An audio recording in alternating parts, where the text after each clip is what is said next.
எல்லாம் சொல்லுங்க, ஆவியானவருடைய உதவியோடு 1000 கோடிகளை நான் உருவாக்குவேன்.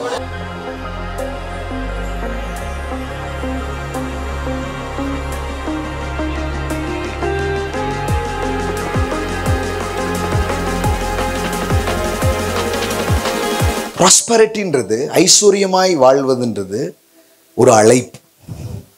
எல்லாம் சொல்லுங்க, இட்ஸ் அ காலிங்.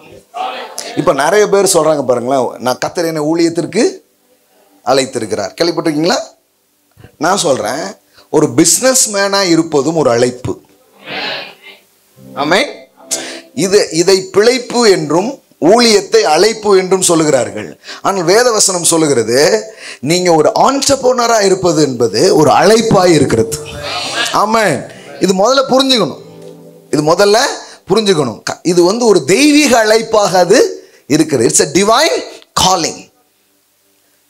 பரிசுத்த ஆவியானவருடைய உதவியும் பரிசுத்த ஆவியானவருடைய பலனும் வெறும் பிரசங்கம் பண்ணுவதற்கு மட்டும் அல்ல, பணம் சம்பாதிக்கவும் இருக்கு.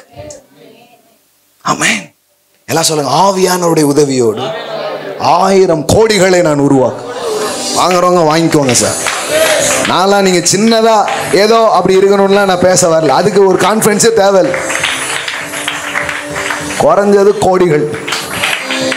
ஆமென். இன்னையிலிருந்து அது வந்துடும் சார். அதுக்கான காரியங்கள் எல்லாம் உங்களுக்கு உண்டாகும்.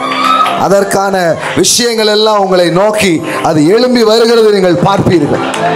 ஆமென், ஆமென், ஆமென். எல்லாம் சொல்லுங்க, கோடீஸ்வரனாய் இருப்பது ஒரு அழைப்பு. ஆமென். எப்படி சொல்றாரு பாருங்க, ஐஸ்வர்யத்தை சம்பாதிக்க பலனை கொடுக்கிறவர். அப்பனா சம்பாதிக்கிறதுக்கே அவரு பலன், அனாயிண்டிங், அபிஷேகம். எல்லாம் சொல்லுங்க, அபிஷேகம். கடவுள் அபிஷேகத்தையும் பலனை எதுக்கு தராரு? சத்தியத்தை பேசுறதுக்கு மட்டும் இல்ல, சம்பாதிக்க. ஆமென். அப்ப நீங்க யோசித்து பாருங்க, நீங்க காமனா ஏதோ என் பிசிக்கல் உழைப்பு அப்படி போல, you are called for this. Amen. நீங்க அழைக்கப்பட்டிருக்கீங்க. அது மட்டுமல்ல, கடவுளுடைய அபிஷேகம் உங்க மேல இருக்கிறது. எல்லாம் சொல்லுங்க, அனாயிண்டிங்ஸ். ஆமென். அபிஷேகம். ஆமென். அப்ப கர்த்தர் பாருங்க, அதுக்காகவே சிலர் அபிஷேகிக்கிறார். ஆமென்.